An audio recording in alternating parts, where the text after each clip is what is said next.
हरे कृष्ण। श्रीमद्-भागवतम की जय। ग्रंथराज श्रीमद्-भागवतम की जय। श्रीमद्-भागवतम in story form, chapter 35, the churning of the milk ocean, canto 8.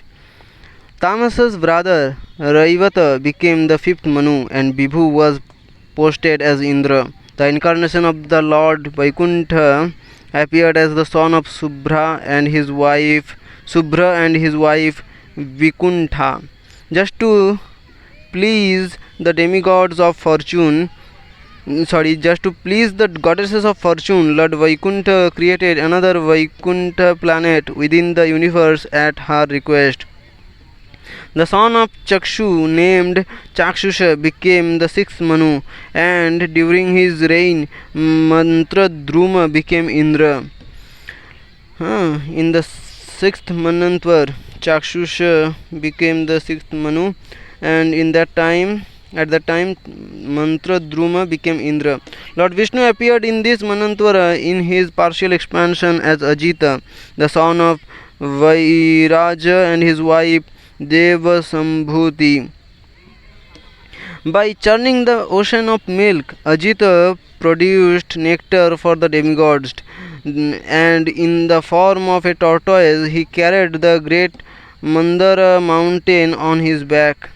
The present Manu, the seventh, is Shraddha-deva, and he is the son of Vivaswan, the sun god. Manu's 10 sons are Ikshvaku, Navaga, Drishta, Saryati, Narishyanta, Nabhaga, Dishta, Tarusha, Prishadra, and Vashuman. Purandara has taken the post of Indra, and the 7 sages are Kashyapa, Atri, Vasishta, Vishwamitra, Gautama, Jamadagni, and Bharadwaja. In this Manantwara, the Supreme Personality of Godhead appeared as the youngest Aditya, named Vamana. Vishwan first married the 2 daughters of Vishwakarma, named Sangya and Chaya, and then he married another girl named Badava. Through Sangya, Vishwan begot Yama, Yami, and Shraddha-deva, and through Chaya he begot Savarni, a daughter named Tapati, and Sanaishchara, Saturn. Badava gave birth to 2 sons, the Ashwini Kumaras. Savarni will become the 8th Manu, and Bali Maharaj will take the post of Indra. Bali Maharaj now resides on the planet Sutala, which has greater opulence than the heavenly kingdom, and thus he is more comfortably situated than Indra. During this Manantwara, Galaba, Diptiman, Parashurama, Aswathama, Kripacharya, Rishashringa, and Vyasadeva will be the Saptarishis. At present, they are residing in their respective ashramas. Lord Sarvabhauma will appear as the son of Devaguhya and his wife Saraswati, and he will take the kingdom away from Purandara and give it to Bali Maharaj. The 9th Manu will be Daksha Savarni, the son of Varuna, and the Supreme Lord will incarnate as Rishabhadeva, the son of Ayushman and Ambudhara. The 10th Manu will be Brahma Savarni, the son of Upasloka, and Lord Vishwakshena will appear as the son of Vishwasrashta and Vishuchi. The 11th Manu will be Dharma Savarni, and the Lord will appear as Dharma Setu, the son of Aryaka and Vaidhrita. The 12th Manu will be Rudra Savarni, and Lord Swadhama will appear as the son of Satyasaha and Sunrita. The 13th Manu will be Dev Savarni, and the Lord will appear as Yogeshwara, the son of Devahotra and Brihati. Devahotra and Brihati. The 14th Manu will be Deva Savarni, and the Lord will appear as Yogeshwara, the son of Deva. The 14th Manu will be. The 13th Manu will be Deva Savarni, and the Lord will appear as Yogeshwara, the son of Devahotra and Brihati. The 14th Manu will be Indra Savarni, and Lord Brihadbhanu will appear as the son of Satyayana and Vitana. In each Manvantra, the Manu, the sons of Manu, the Indra, the various demigods, and the Saptarishis are selected by the incarnation of the Lord who appears in that particular period. Once upon a time, while passing along the road, Durvasa Muni saw King Indra riding upon the back of his elephant carrier. As a gesture of mercy, the sage offered Indra the garland he had been wearing. However, since he was too puffed up, the king of heaven did not care for anyone, and so he disrespectfully placed the garland on his elephant carrier's trunk. Indra disrespectfully placed the garland on his elephant carrier's trunk. Elephant carrier Airavat. Being a mere animal, the elephant also could not appreciate the value of Durvasa's garland, and so he playfully threw it between his legs and crushed it. Durvasa Muni immediately became enraged upon seeing this insulting behavior, and so he cursed Indra to become bereft of all opulence. Thereafter, when the demons severely attacked the demigods with their serpent weapons, a great slaughter took place. Many of the demigods lost their lives and could not be revived. Thus it came to be that because of Durvasa's curse, the demigods lost their heavenly opulence. As the three worlds gradually became poverty-stricken, all kinds of Vedic ritualistic ceremonies could no longer be performed, thus creating a very dangerous situation. The demigods consulted among themselves, and when they failed to find any other solution, they assembled and went to take shelter of Lord Brahma, who resides on the peak of Mount Sumeru. When Lord Brahma saw the demigods fall down before him to offer their obeisances and heard from them all that had taken place, he became very concerned about how the demons had become unnecessarily powerful. Seeing that the demigods had become bereft of all influence, thus making the three worlds devoid of all auspiciousness, Lord Brahma concentrated his mind upon the Supreme Personality of Godhead. Becoming bright-faced and encouraged, Lord Brahma then addressed the aggrieved demigods. Because the Supreme Lord is the original father of all living beings, including myself, Lord Shiva and all of you, let us take shelter of his lotus feet. Although the Supreme Lord is equal toward all, he sometimes accepts various forms as incarnations to maintain the welfare of the universe. Because the Supreme Lord is naturally very kind to the demigods, he will surely bestow good fortune upon us.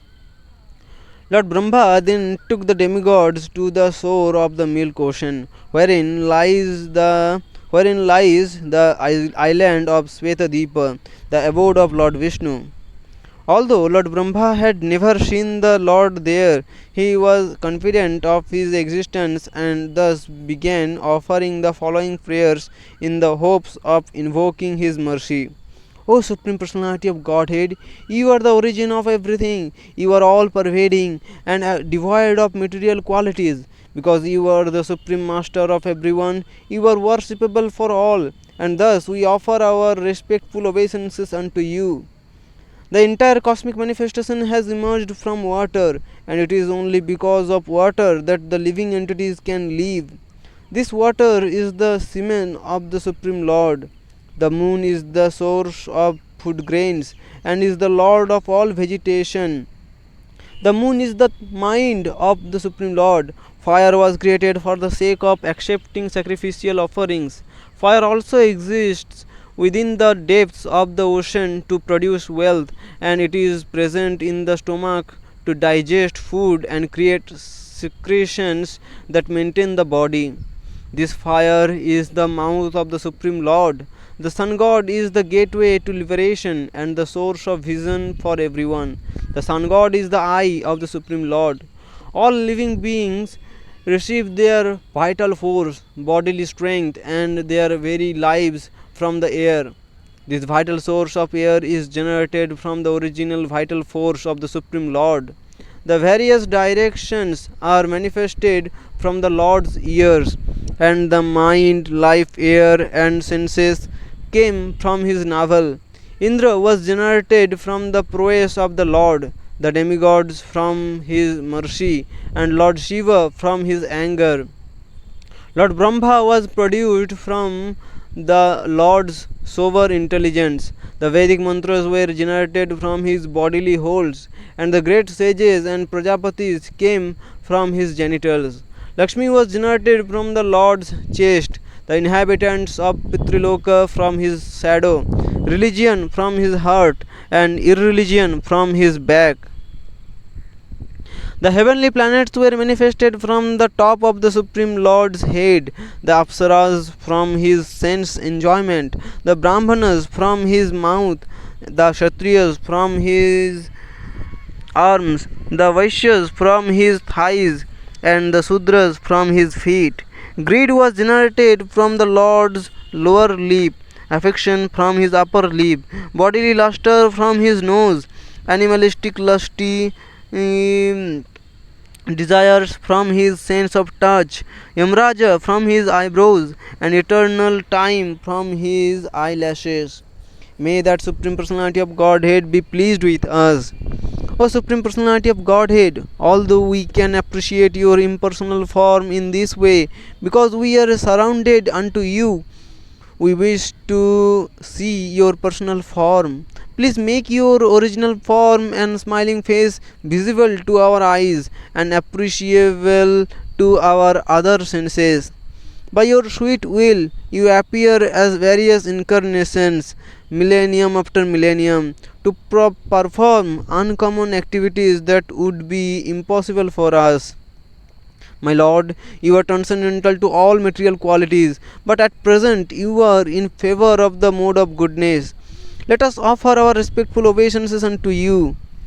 After being worshipped by the prayers of the demigods, the Supreme Lord appeared before them, and because his effulgence was like the simultaneous rising of thousands of suns, on one could see him, the sky, the land, or even themselves.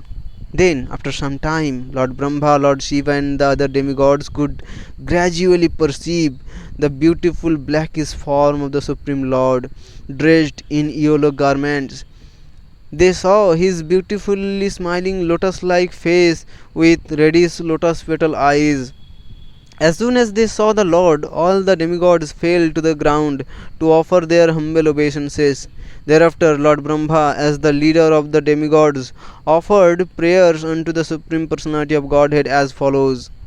My Lord, although you are unborn, you ceaselessly appear in various forms of incarnation.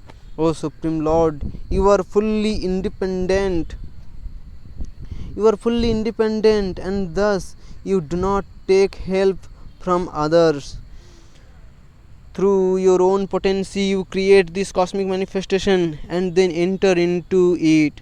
Although you remain untouched by the material qualities, as elephants afflicted by a forest fire become relieved upon entering a river, we have become transcendently satisfied because of your appearance. We have desired to see you for a very long time, and thus we now feel that we have achieved our ultimate goal of life. My Lord, nothing is unknown to you. Therefore, without even informing you of anything, we request you to fulfill our purpose. for we have come here to take shelter at your lotus feet. I, Lord Shiva, and all the other demigods who have come here are nothing but sparks illuminated by you, the original fire. Therefore, O Supreme Lord, because we cannot properly understand what is for our welfare, we request you to give us the means of deliverance suitable for us. Understanding the purpose for which the demigods had approached him, the Lord responded in a deep voice that resembled the rumbling of clouds. Although the Supreme Lord is capable of performing all activities independently, because he wanted to enjoy pastimes by churning the ocean of milk, he replied to the demigods who were standing before him with folded hands. So we can see that it was the desire of Lord that the churning of milk ocean would happen. So it is saying there that although it can be performed independently by Lord, but he wanted to enjoy that pastime with Daityas, Danavas and Devtas. He replied to the demigods who were standing before him with folded hands. The Supreme Lord said, O rulers of the planetary systems, please hear me with great attention, for what I have to say will bring you good fortune. Because at present you are not flourishing, you should make a truce with the demons who are being favored by the time factor. Fulfilling one's own interest is so important that one may even have to make an alliance with his enemies for the sake of self interest. I advise you to act according to the logic of the snake and the mouse. A snake and a mouse were once caught in a basket. Since the mouse is the snake's food, this was a good opportunity, but simply eating the mouse would not award the snake freedom. Therefore, the snake made an arrangement with the mouse, saying, I will not harm you if you make a hole in the basket so that both of us can escape. In reality, the snake's intention was to let the mouse eat a hole in the basket so that it could have its food and release as well. O demigods, you should endeavor to produce nectar, for by drinking it, even a man on the verge of death can gain immortality. First, throw all kinds of vegetables, grass, creepers, and drugs into the ocean of milk. Then, with my help, make Mount Mandara the churning rod, and Vasuki the rope for churning. Along with the demons, churn the ocean of milk with great attention. Even though your enemies will labor very hard, you alone will gain the actual benefit by my mercy.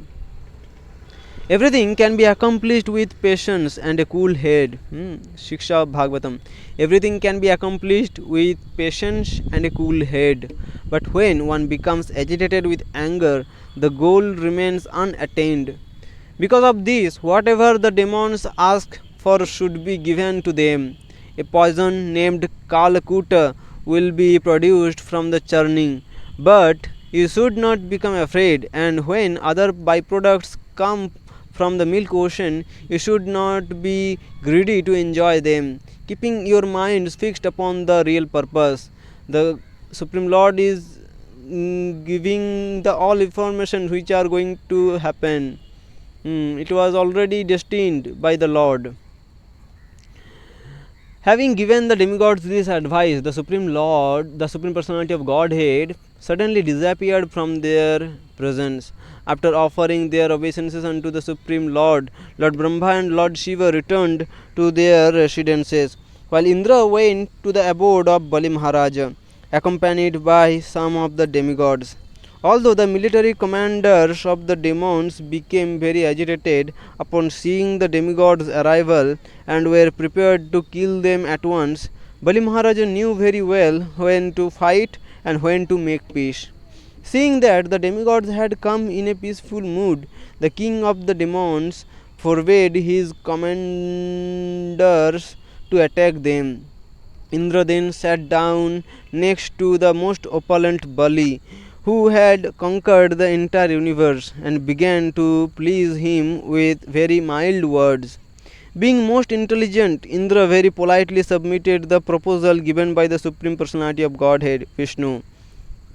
Bali Maharaja and his assistants, headed by Sambara and Arishtanemi, immediately liked the idea of producing nectar by a joint endeavor, and thus an armistice was made between the demigods and demons.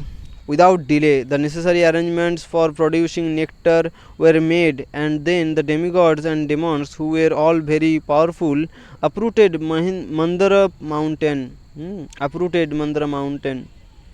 While crying out loudly due to exertion, they carried the mountain toward the milk ocean. But after doing a great distance, but after going a great distance, Indra, Bali, and the other demigods and demons became very fatigued. Suddenly, the mountain, which was extremely heavy due to being made of gold, fell down, crushing many of the demigods, and demons. Because of this, everyone became disheartened, and many of their limbs were smashed.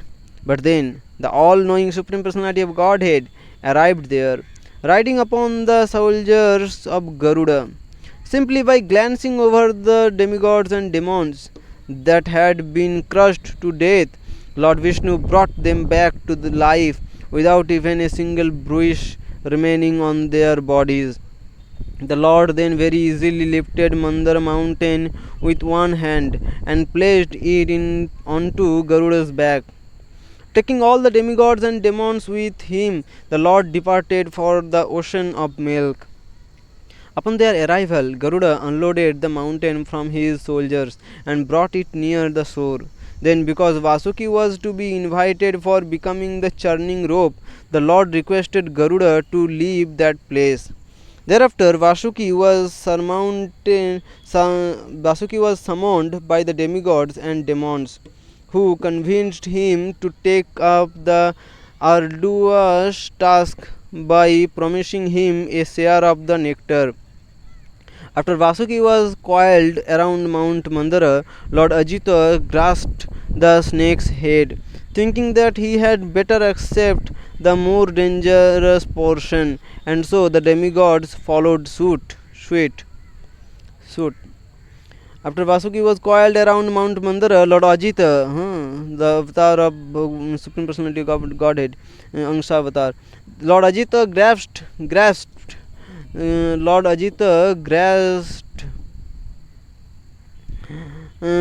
the snake's head, thinking that he had better accept the more dangerous portion, and so the demigods followed suit. Upon seeing this, the demons, who always opposed the demigods, did not like the idea of grasping the tail, for they considered it to be inauspicious. On the plea that they were all very highly advanced in terms of Vedic knowledge, aristocratic birth, and heroic activities, the demons protested, claiming that they deserved to hold the auspicious head of the snake. Seeing the demons silent and adamant, and understanding their motive, the Supreme Lord smiled, and without discussion he accepted their proposal by grasping Vasuki's tail. After making this adjustment, the demigods and demons, who were all sons of Kashyapa, began churning the milk ocean with great enthusiasm, for they were very eager for the chance to drink nectar. Mandara mountain had no support, however, and so it Mandara mountain has no support, and so it sank into the water.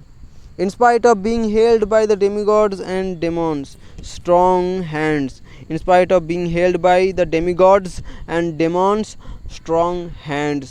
considering their hopes to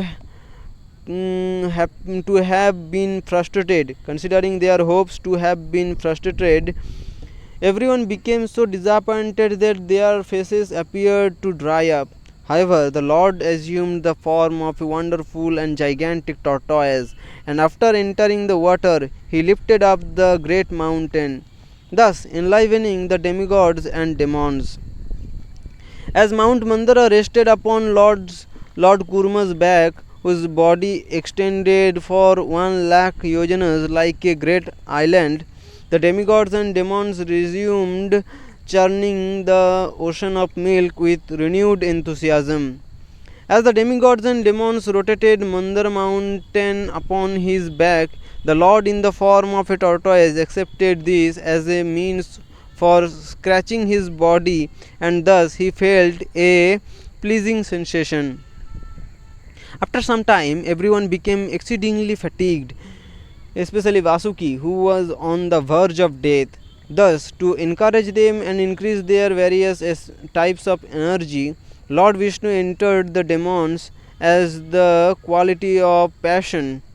Lord Vishnu entered the demons as the quality of passion, the demigods as the quality of goodness, and Vasuki as the quality of ignorance. The Lord then appeared on the summit of Mount Mandara in a gigantic form having thousands of arms, as if having become a second great mountain. The Lord held Mount Mandara steady with one hand, while Lord Brahma, Lord Shiva, and the other demigods expanded themselves to shower flowers upon him from the sky. So, Lord is supporting both from down and up. Being thus encouraged by the Lord in so many ways, when the demigods and demons resumed madly churning the milk ocean, it became so agitated that all the alligators within the sea became greatly disturbed. Being under great duress, Basuki, who had thousands of mouths, began breathing smoke and fire, so that all the demons began to look like trees that had been burned in a forest fire. While the demons became so affected that their strength was practically lost, the demigods also became diminished in energy as their faces, garments, and ornaments became covered with soot. Then, by the grace of the Supreme Personality of Godhead, clouds appeared overhead, and when showers of rain combined with breezes that blew droplets of water from the ocean, the demigods and demons felt greatly relieved. And yet, even after being churned for a long time with so much endeavor on the part of the demigods and demons, the milk ocean did not produce nectar, and so the Supreme Lord Ajita personally took up the task.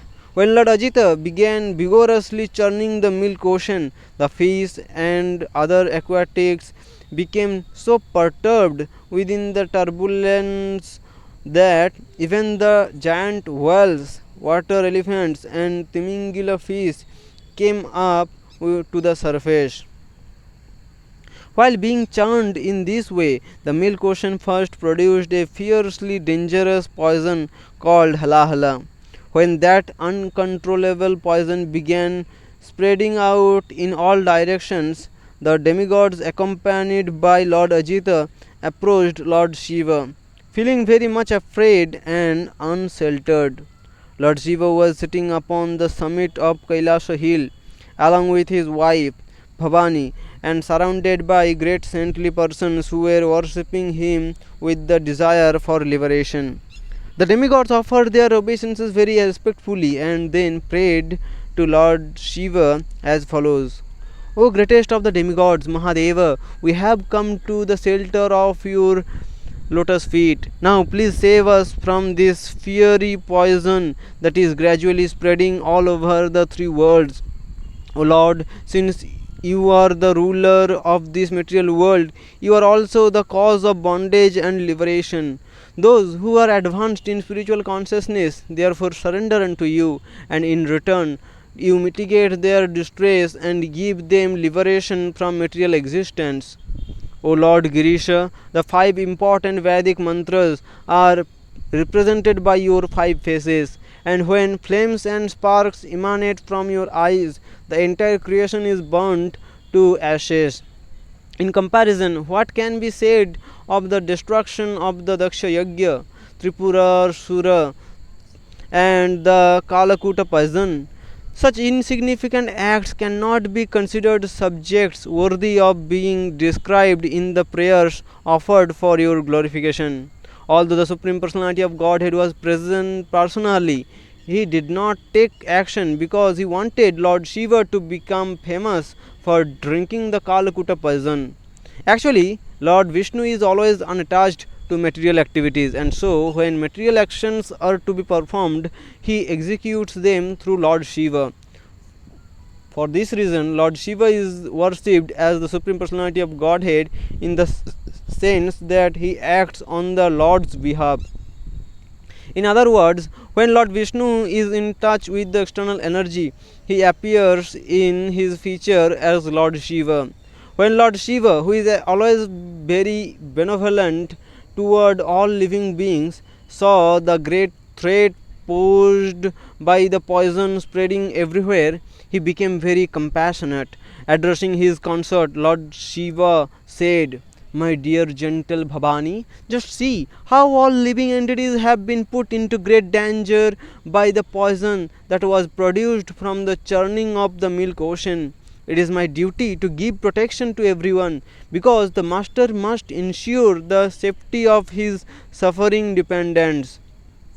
All the persons who are bewildered by the external energy of the Lord always engage in animosity toward one another. The devotees try to save them, even at the risk of their own lives. My dear wife, when one performs benevolent activities for the sake of others, the Supreme Personality of Godhead becomes very pleased. Therefore, allow me to drink this poison." Bhavani knew very well the capabilities of her husband. After receiving her permission, Lord Shiva compassionately took the whole quantity of poison in the palm of his hand and drank it.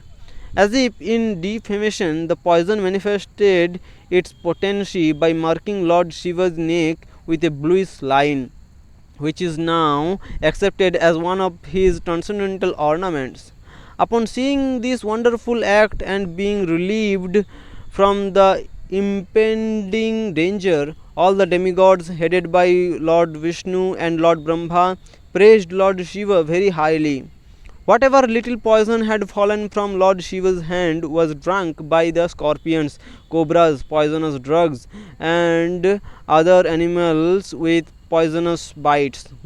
So almost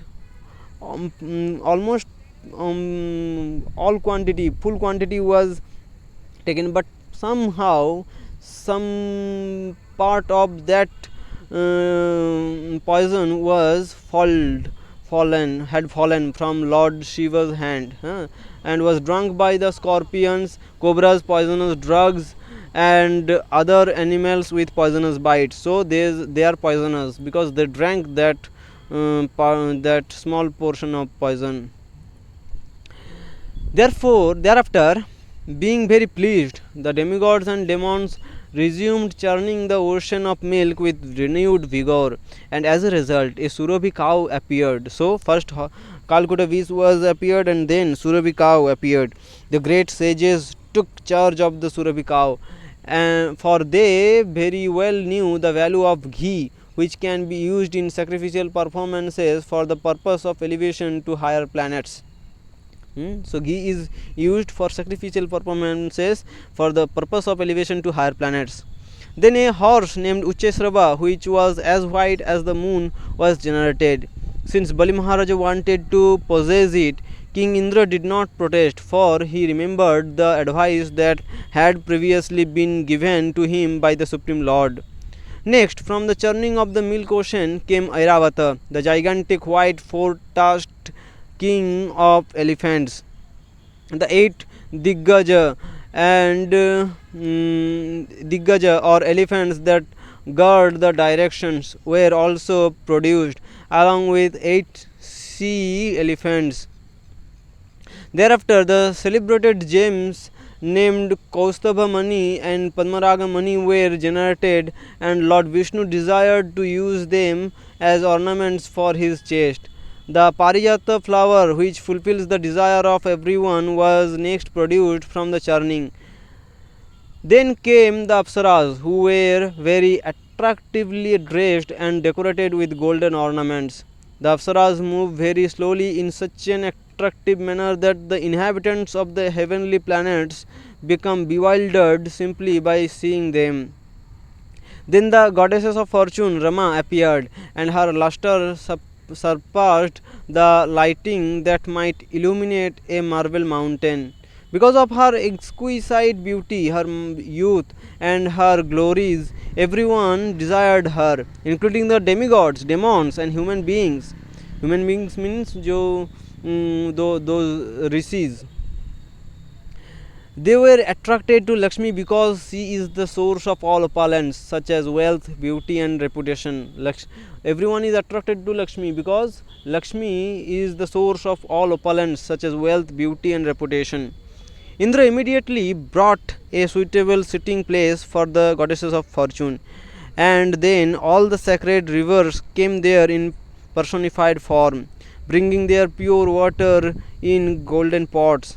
The personified earth collected all kinds of herbs and drugs that are necessary for installing the deity, and the cows supplied 5 ingredients: milk, yogurt, ghee, urine, and dung.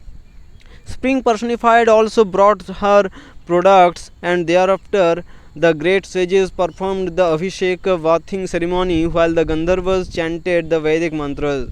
The clouds in personified form beat upon various kinds of drums and played conches, flutes, and stringed instruments. The great elephants, the Diggajas, brought big jugs of Ganga water that they used to bath the goddesses of fortune, and the ocean supplied her with a yellow silk garment. Varuna presented Lakshmi with flower garlands that were surrounded by intoxicated 6-legged bumblebees, and Vishwakarma supplied ornaments. The goddesses of learning, Saraswati, brought a necklace. Lord Brahma gave the lotus flower that Lakshmi holds in her hand, and the Nagas presented earrings. Upon the completion of the ritualistic ceremonies, Lakshmi, who is absolutely dedicated to being enjoyed by the Supreme Personality of Godhead, began moving about in the assembly with a garland of lotus flowers in her hand. While smiling due to shyness, Lakshmi looked extremely beautiful with her very thin waist and 2 well-situated breasts that were covered with sandalwood paste and kumkum powder. As Lakshmi walked here and there, her ankle bells jingled softly, and although she very minutely examined all the assembled demigods, Gandharvas, Yakshas, Asuras, Siddhas, and Charanas, she could not find anyone who was naturally endowed with all good qualities. Because none were devoid of faults, she could not take shelter of them, and thus she thought as follows: someone here has undergone great austerity but has not yet conquered anger.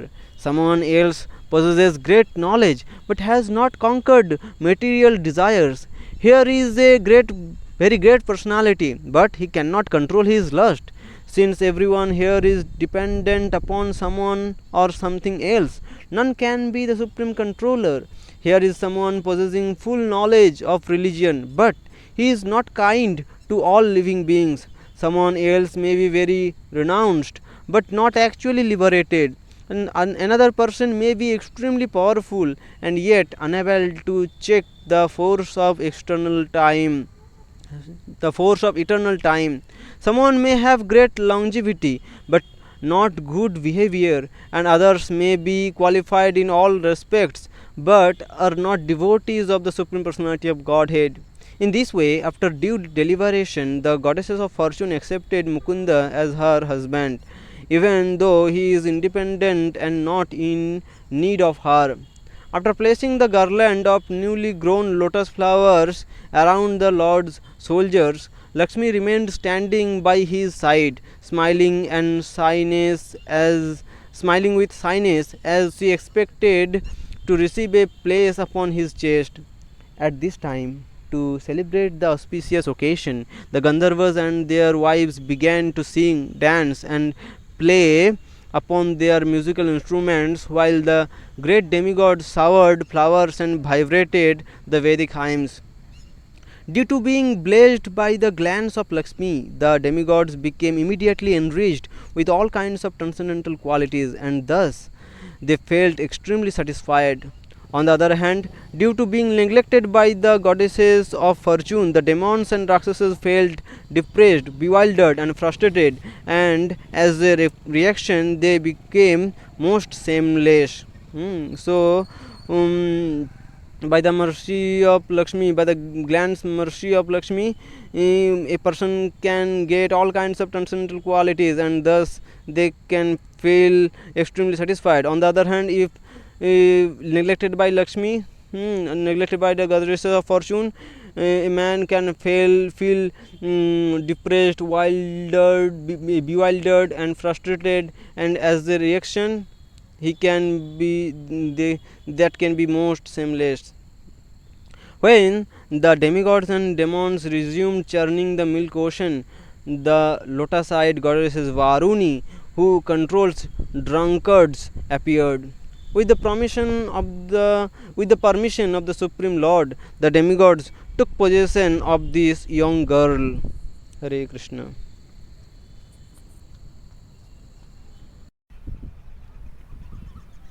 Then a very wonderful male personality appeared. He was very strongly built with long, stout arms, and his neck was marked with 3 lines so that it appeared like a conch shell. His eyes were reddish and his complexion was black. He was very young, and his entire body was nicely decorated with flower garlands and ornaments. He was dressed in yellow garments, and in his hands he carried a jug filled up to the top with nectar. This person was Dhanvantari, a plenary portion of Lord Vishnu, and very conversant with the science of medicine. Immediately the shameless demons snatched away the jug of nectar by force, and as it was thus being carried away, the demigods became extremely morose. At last the nectar has appeared.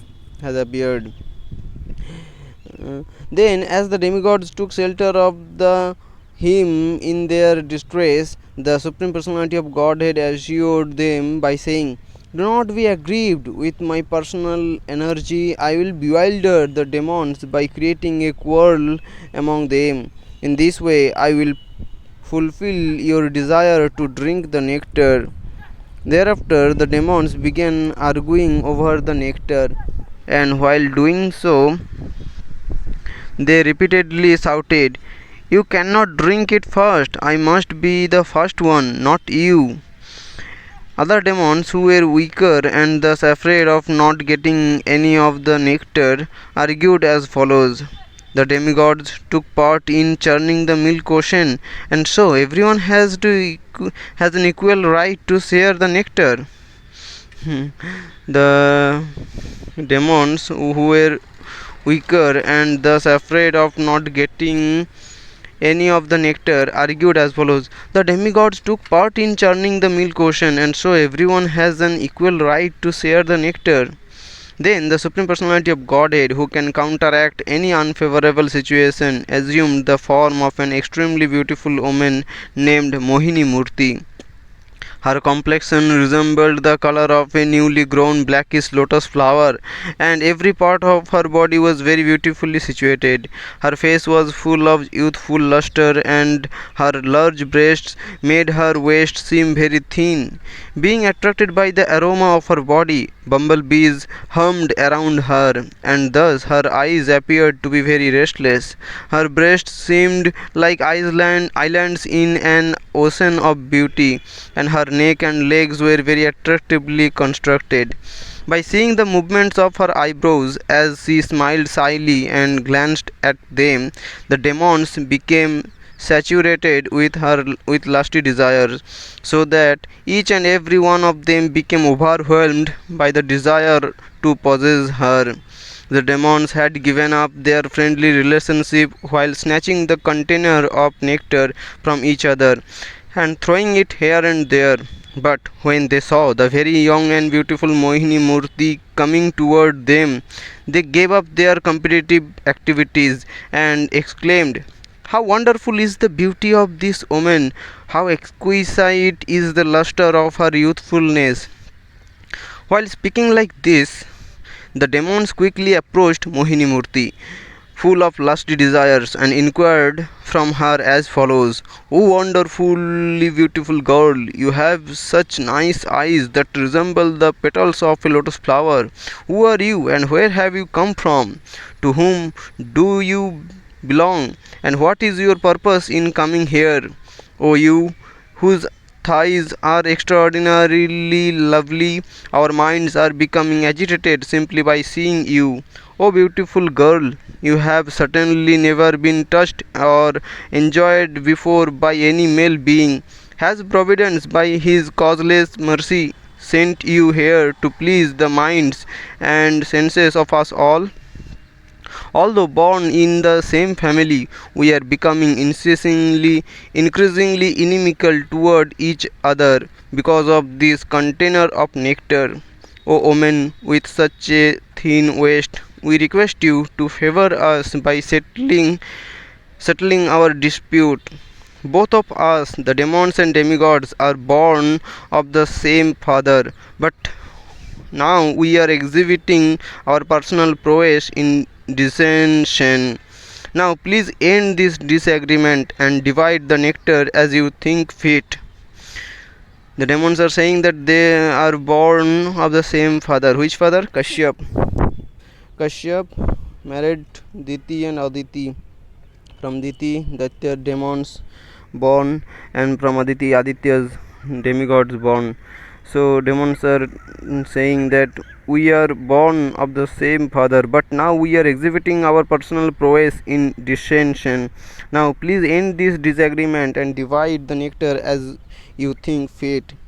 After hearing this request, the Supreme Personality of Godhead, who had assumed the form of a beautiful woman, began to smile.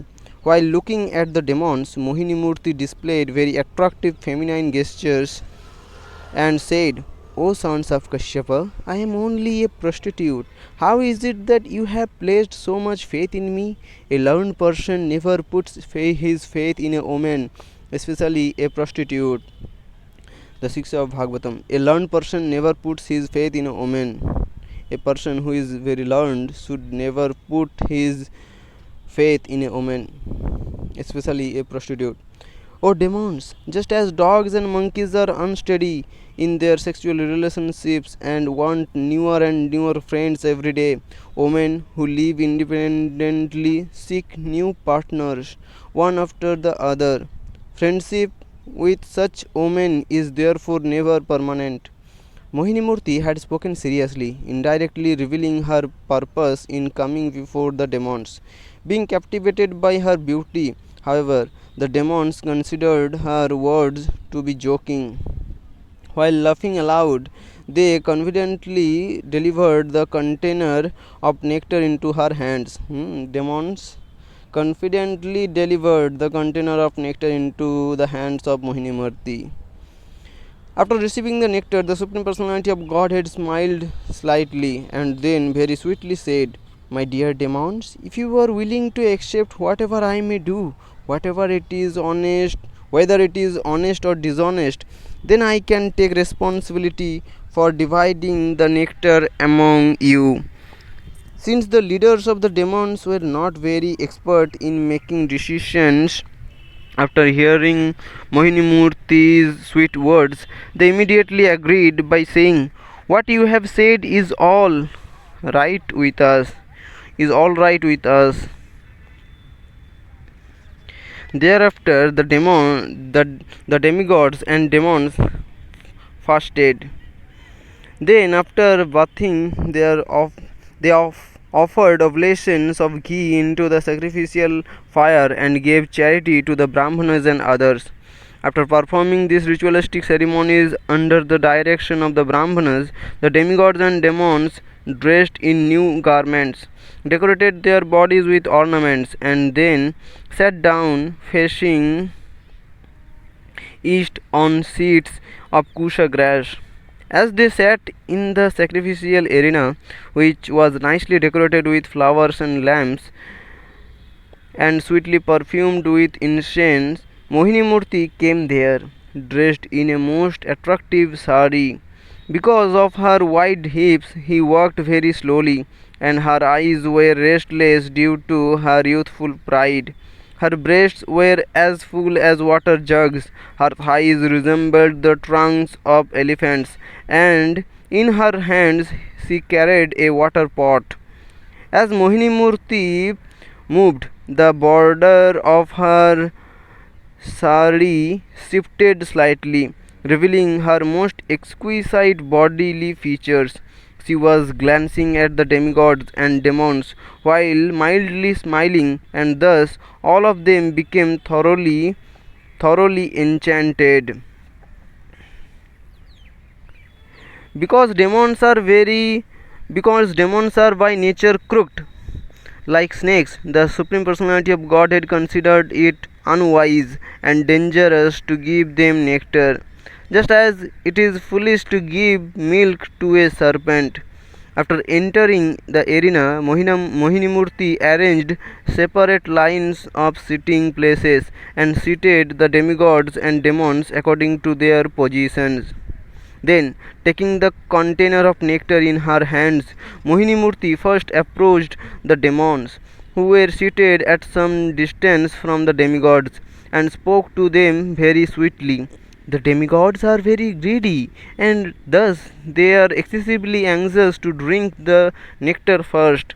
Since you are all exalted personalities, you can wait a bit while I distribute just a little to the demigods to pacify them. The demons felt themselves to be very fortunate just to talk to Mohini Murti, and so they were satisfied by her gracious words. In this way, they were cheated out of their share of the nectar. Mohini Murti then went and gave all the nectar to the demigods, just to make them free from invalidity, old age, and death. The demons had promised to accept whatever Mohini Murti would do. Therefore, just to keep their promise and save themselves from fighting with a woman, they remained silent. The demons had developed a kind of faith in Mohini Murti due to their affection for her, and thus they were afraid of disturbing their relationship with her by protesting her action. One of the asuras, named Rahu, who causes the eclipse of the sun and the moon, had not been bewildered by Mohini Murti. Although almost all demons were bewildered by Mohini Murti, one of them, Rahu, was not bewildered. Why? Because it was God's wish, Supreme Lord's wish. Why? Let's see why. And so he understood how she was cheating the demons. After disguising himself as a demigod, Rahu entered their ranks, and without being noticed, he was able to drink a share of the nectar. The Supreme Personality of Godhead had not detected Rahu because he wanted to show the wonderful effect of drinking nectar. The sun and moon, however, because of their permanent animosity toward Rahu, quickly understood what had happened. When they brought the matter to the attention of the Supreme Lord, he cut off the demon's head with his razor sharp disc, just as the nectar was being swallowed. Thus, although the trunk of Rahu's body immediately died, the head, having been touched by the nectar, became immortal. Lord Brahma then accepted Rahu's head as one of the planets, and ever since that time, Rahu always tries to attack the sun and moon on the full moon and dark moon days. When the demigods had just about finished drinking the nectar, Mohini Murti disclosed her original form as Lord Vishnu within the very sight of the demons. This is very significant to note. Although the time, the place, the causes, the purpose, the activity, and the ambition were all the same for both the demigods and the demons, The demigods achieved the result while the demons received another, because the demigods always work under the shelter of the dust of the Supreme Lord's lotus feet. They very easily drank the nectar and thus got the good result. The demons, however, without having sought the shelter of the Lord, were unable to obtain the object of their desires.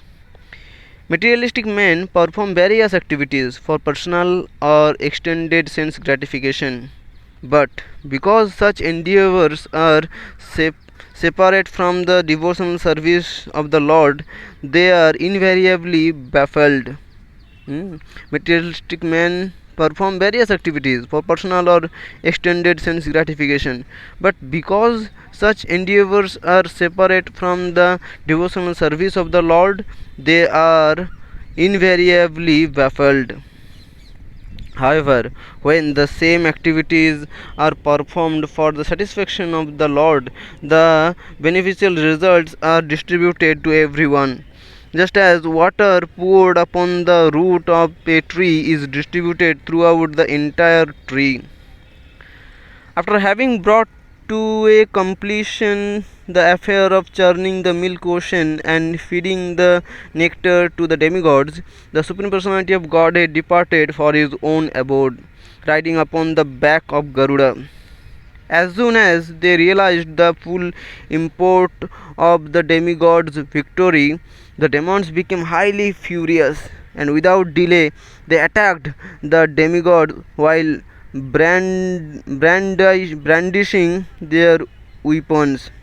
Brandishing their weapons.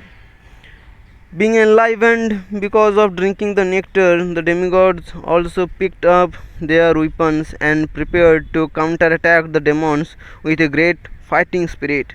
Thus, a very fierce battle took place between the demigods and the demons on the shore of the milk ocean. Indeed, the fighting was so terrible that simply hearing about it makes the hair on one's body stand on end. Just by simply hearing about it makes the hair on one's body stand on end. Such a very fierce battle took place between the demigods and the demons on the shore of the milk ocean. The vibrations of the conches, bugles, and drums blended with those created by the horses, elephants, soldiers, and chariots, so that the combined sound became tumultuous. Besides the four usual military divisions, there were some soldiers who fought on the backs of camels, asses, monkeys, tigers, lions, vultures, eagles, timingilafis, saravas, buffalo, rhinoceros, cows, jackals, rats, lizards, rabbits, human beings, goats, deer, swan, and boar. In this way, while mounted upon various animals of the land, sea, and sky, the soldiers of the two armies fought each other. The warriors' carriers on both sides were decorated with canopies, colorful flags, and jeweled handled umbrellas, and with the soldiers' garments waving in the breeze and the glittering sunlight reflected from their shields, ornaments, and weapons, they looked very beautiful. Bali Maharaja, the commander in chief of the demons, was seated upon a wonderful airplane named Vaihayasha, which had been manufactured by Maidanava and was sometimes visible and sometimes not. Surrounding Bali Maharaja on their chariots were the other commanders of the demons, who were all determined to gain revenge because of their having been deprived of their share of the nectar in spite of having labored so hard. To encourage their armies, the commanders of the demons made a deafening sound by blowing their conches and roaring like lions. When Indra saw the ferocious attitude of his rivals, he in turn became exceedingly enraged. Seated upon Airavata, who holds water and wine in reserve for showering, Indra was surrounded by the demigods, headed by Vayu, Agni, and Varuna. After coming at the close range, the demigods and demons began reproaching one another with harsh words and were piercing to the heart. Then, as the battle began, the demigods and demons paired off so that Indra fought with Bali Maharaja, Kartikeya with Taraka, Varuna with Heti, and Mitra with Praheti. Yamraja fought with Kalanabha, Vishwakarma with Mayadanava, Twashta with Sambara. Aparajita fought with Namuchi, and the Aswini Kumaras fought with Brisha Parva. The sun god fought with Bali Maharaja's 100 sons, headed by Vana, and the moon god fought with Rahu. The supremely powerful material energy, Durga Devi, who is also called Bhadrakali, fought with Sumbha and Nishumbha. Lord Shiva fought with Jambha, and Vibhavashu fought with Mahishasura. The sons of Lord Brahma fought with Ilvala and Batapi. Cupid with Durmarsha, Sanaishchara with Narakasura, and Brihaspati with Sukracharya. The Maruts fought with the Nivata Kavachas. The Vasus fought the Kalakeyas. The Visvedevas fought the Paulomas, and the Rudras fought the Krodhasvas. In the course of the battle, the ground became strewn with innumerable severed heads, their eyes still staring and their teeth still pressed against their lips in anger. There were also numerous arms clutching their various weapons, as well as severed legs and scattered helmets and ornaments. Indeed, the elephants, horses, chariots, drivers, and soldiers were all torn to shreds. Because of the impact of the warriors' legs and the chariot wheels, clouds of dust were thrown violently into the sky, covering all directions. But when the dust clouds became saturated with drops of blood, they could no longer float in the sky. Those who were decapitated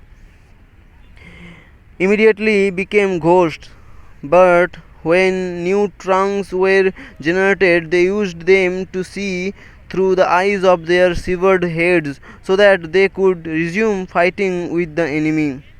Bali Maharaja attacked Indra with 10 arrows, Airavata with 3, and the driver with 1 arrow, and the 4 horsemen protecting the elephant's legs with 4 more. However, Indra smilingly counteracted those arrows with his own, so that Bali Maharaja became highly inflamed with rage. Next, he picked up a blazing Shakti weapon, but Indra cut it to pieces before it even left his hand. Bali Maharaja continued to pick up more weapons, one after another, but each time Indra cut them to pieces. Finally, the king of the demons made himself invisible and began resorting to the use of demoniac illusions. Suddenly, a gigantic mountain appeared over the heads of the demigod soldiers, and from it issued forth trees were all blazing with fire. Soon thereafter, showers of sharp-edged stones began to fall, smashing the heads of the demigod soldiers. Then scorpions, huge snakes, lions, tigers, and great elephants rained down, crushing everything. Thereafter, many hundreds of male and female carnivorous demons, completely naked and carrying tridents in their hands, rushed at the demigods, shouting, "Cut them to pieces, pierce them!" Threatening clouds next appeared overhead, and while thundering loudly, they showered live coals. Next, Bali Maharaja produced a great devastating fire, and with the help of blasting winds, it began burning the soldiers on the demigods.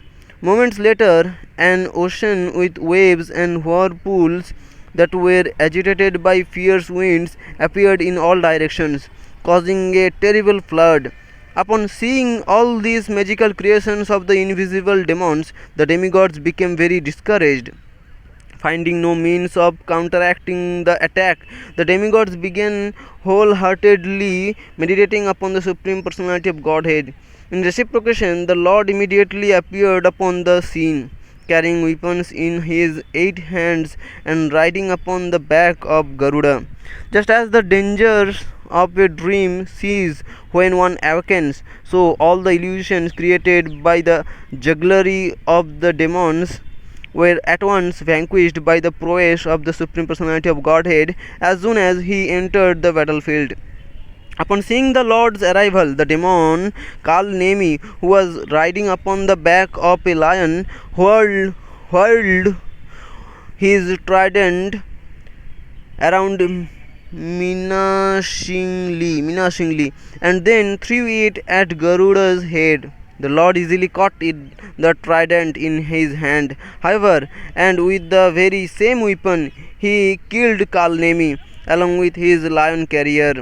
The Lord then severed the heads of Mali and Sumali with his chakra. After that, Malyavan, while roaring like a lion, tried to attack Garuda with his club, but the Supreme Personality of God had also severed his head with his razor-sharp disc. Thereafter, the Lord mercifully brought back to life all the demigods that had died in battle.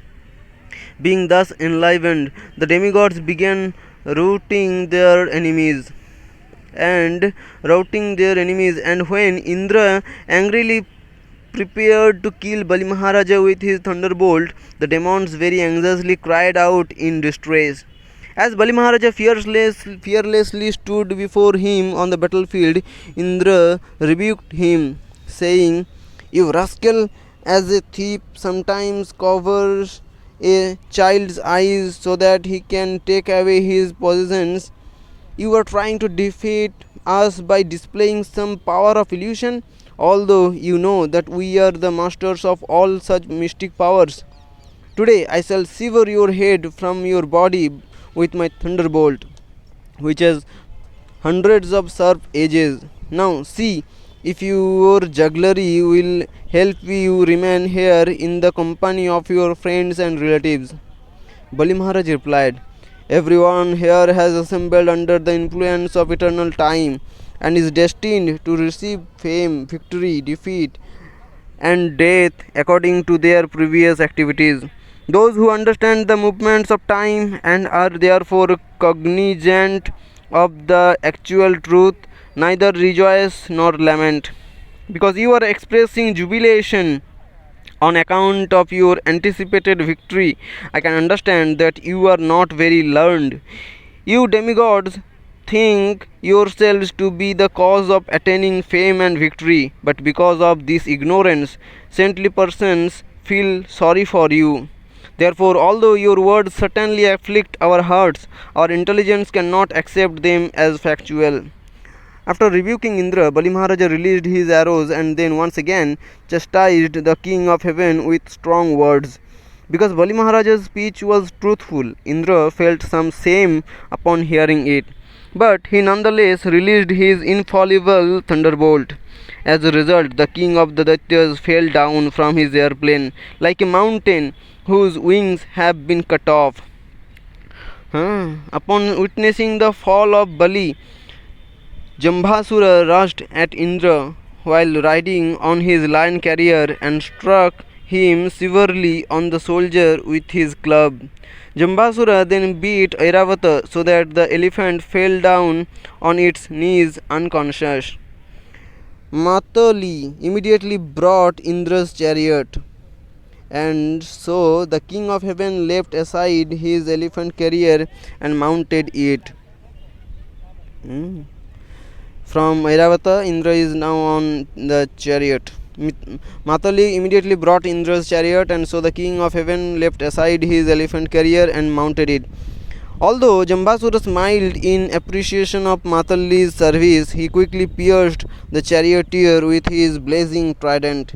Then, as Matali tolerated the extremely severe pain with great patience, Indra angrily released his thunderbolt, striking off the great demon's head. When Narada Rishi informed Jambasura's friends and relatives of his death, three demons named Namuchi, Bala, and Paka went to the battlefield in great haste. After challenging Indra with cruel words, the demons showered him with torrents of arrows.